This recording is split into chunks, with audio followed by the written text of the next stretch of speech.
கண்ணால் லட்டு தின்ன ஆசையா கதையை பற்றி உங்களுக்கு முதல்ல தெரியுமா? அதான் நான் கதை எனக்கு முதல்ல என்னன்னு தெரியாது. வேற ஏதோ ஒரு படம் நினைச்சிட்டு இருந்தேன். ட்ரெய்லரில் எல்லாரும் சொன்னதுக்கு அப்புறம் தான் இன்று போய் நாளை வா மாதிரியே இருக்கு. 3 பேர் இருக்காங்க, ஒரு பொண்ணு. அதை ட்ரெய்லர்லாம் பார்க்கும்போது அப்படிதான் இருக்குனாங்க. அதுக்கப்புறம் நான் மற்ற டிவி நிகழ்ச்சிகள் அவங்களுக்கு கொடுக்கும்போது ஒவ்வொருத்தர் பேட்டி கவனிக்க ஆரம்பிக்கும் போது அந்த சேதுன்னு டாக்டர் ஒருத்தர் நடிச்சிருக்காரு. அந்த பையன் அவர் சொல்லும்போது அப்படியே இன்று போய் நாளைவா கதையை அப்படியே சொன்னாப்புல. என்னோட கேரக்டர் அவரு தான் நடிச்சிருக்காருன்னு பளிச்சுன்னு தெரிஞ்சது. அதுக்கப்புறம் சந்தானமும் இதில் பாக்யராஜ் சாரோட கதை தான், அதை தான் நாங்கள் பண்ணுறோம். அது ஓல்டு லட்டு 80s பண்ணது. இது இப்போ ஃப்ரெஷ்ஷாக கொஞ்சம் எல்லாம் தூவி ஏதோ கொஞ்சம் இது பண்ணியிருக்கோம், இன்னும் கொஞ்சம் ஃப்ரெஷ் பண்ணியிருக்கோம் அப்படின்னு சொல்லியிருக்காரு. அப்புறம் ரைட்ஸ் இருக்குன்னு சொன்னதுனால, பாக்யராஜ் சார் ரைட்ஸ் இருக்குன்னு சொன்னதுனால தான் நாங்கள் எடுத்தோம் அப்படிங்கிற மாதிரியும் சொல்லியிருக்காரு.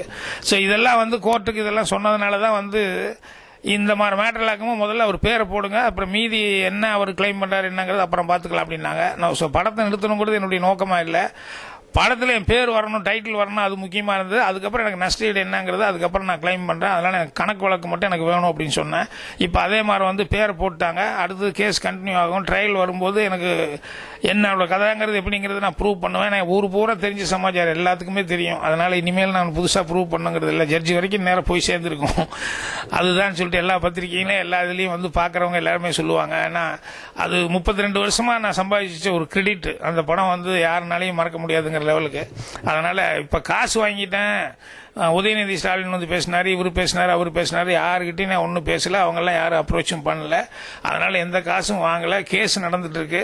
கேஸ்ல கண்டிப்பா ஜெயிப்பாங்கிற எனக்கு நம்பிக்கை இருக்குது.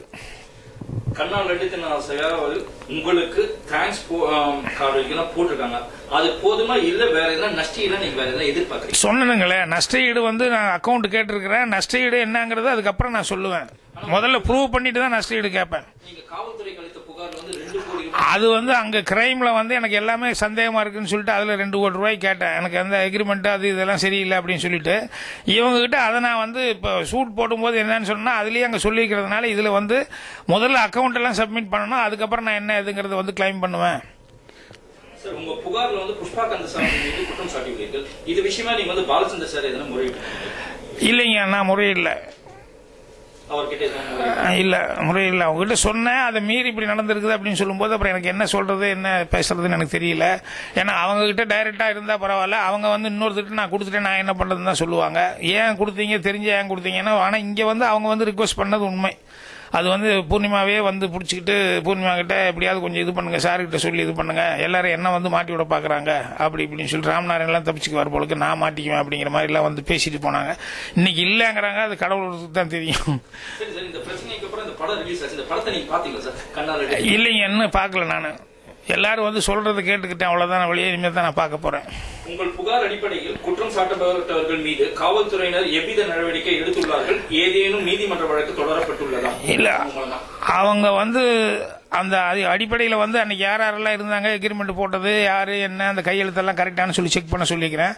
அது அவங்க போயிட்டு இருக்குது. அவங்க விசாரணை பண்ணிக்கிட்டு இருக்காங்க. அவங்க கண்ணால் லட்டு தின்ன ஆசையா கதை இன்று போய் நாளவ கதை என்று குற்றம் சாட்டியுள்ளீர்கள். பிற்காலத்தில் உங்களுடைய திரைப்பட கதைகள் சர்ச்சையில் சிக்காமல் இருப்பதற்கு நீங்கள் என்ன நடவடிக்கை எடுத்துள்ளீர்கள்? இப்போ அதுதான் இப்ப நான் கேஸ் போட்டிருக்கேன். இந்த கேஸ்ல நான் சக்சஸ் பண்ணும்போது உங்களுக்கு எல்லாமே இனிமே எதுவுமே யாருமே இப்படி டச் பண்ண முடியாது அப்படிங்கறது அந்த ஜட்ஜ்மெண்ட்ல எனக்கு கிடைக்கும். தமிழ் துறையோர்கள் அவ்வப்போது தலைப்பு பிரச்சனை அல்லது கதை திருட்டு பிரச்சனை எழுகிறது. இதை பற்றி உங்கள் கருத்து என்ன சார்? திருடனாய் பார்த்து திருந்தாவிட்டால் திருட்டை ஒழிக்க முடியாதுன்னு அந்த காலத்திலேயே தலைவர் படத்துல பாட்டெல்லாம் வந்தது. அதனால இது அவனுக்கு கான்சியஸ்ங்கிறது ஒண்ணு இருக்கணும், அவ்வளவுதான ஒழிய வேணும்னே தெரிஞ்சே பணத்துக்காக அதுக்காக இப்படி எல்லாம் பண்றாங்க அப்படின்னு சொன்னா அப்புறம் அவங்க நம்ம என்ன சொல்றது?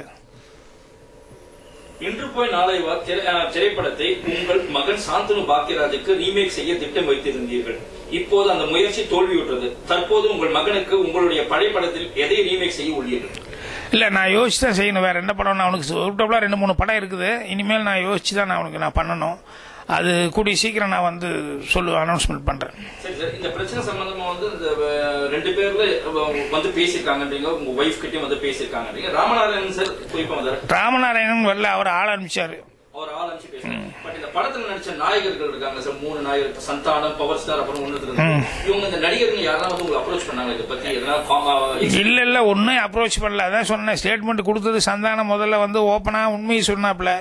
அப்புறம் இப்போ நான் என் லெட்டர் போனதுக்கு அப்புறம் சந்தானமாவது கான்டாக்ட் பண்ணுவாப்லன்னு நினைச்சேன், சந்தானமும் கான்டாக்ட் பண்ணல. இப்போ வந்து அவருக்கே தோணுச்சு இந்த கதை அப்படின்னு சொல்லிட்டு அவர் பேட்டியிலாம் இப்போ அப்படி சொல்ல ஆரம்பிச்சிட்டாரு. அதனால வேணா வர வழியில் ஒரு தடவை பொய் சொல்லியாச்சுன்னா அப்புறம் அந்த பொய்யை நிலைநிறுத்துறதுக்கு மறுபடியும் திருப்பி சொல்லிட்டு தான் இருக்கணும். அதனால அதுதான் ஆரம்பிச்சிருக்காங்க, அவ்வளவுதான். சரி சார், இந்த கதை பிரச்சனைனால பாதிக்கப்பட்டு உங்களோட மகன் கூட ட்விட்டர்ல வந்து ரொம்ப வருத்தப்பட்டு எழுதியிருந்தாரு சார். இல்லைங்க, ஃபாதரா எனக்கே அவ்வளவு ஃபீலிங்கா இருக்குதுல்ல. அவனுக்கு வந்து ஒவ்வொரு படமும் இப்படி மிஸ் ஆகி ஏதாவது ஒரு விதத்துல வந்து மிஸ் ஆகுது, கை நழுவுது அப்படின்னு சொல்லும்போது எனக்கே அவ்வளவு அது ஒரு வேதனையான ஒரு சமாச்சாரம். அதனால இப்போ கண்ணுக்கு தெரிஞ்சு நம்ம சொல்லி அதுக்கப்புறம் இந்த மாதிரி ஒரு துரோகம் பண்றாங்க அப்படிங்கும்போது அது எவ்வளவு கஷ்டமா இருக்கும். ஸோ அதனால அவங்களுக்கு காலம்தான் பதில் சொல்ல, அவ்வளவுதான். நான் யாரையும் வந்து இது பண்ண விரும்பல.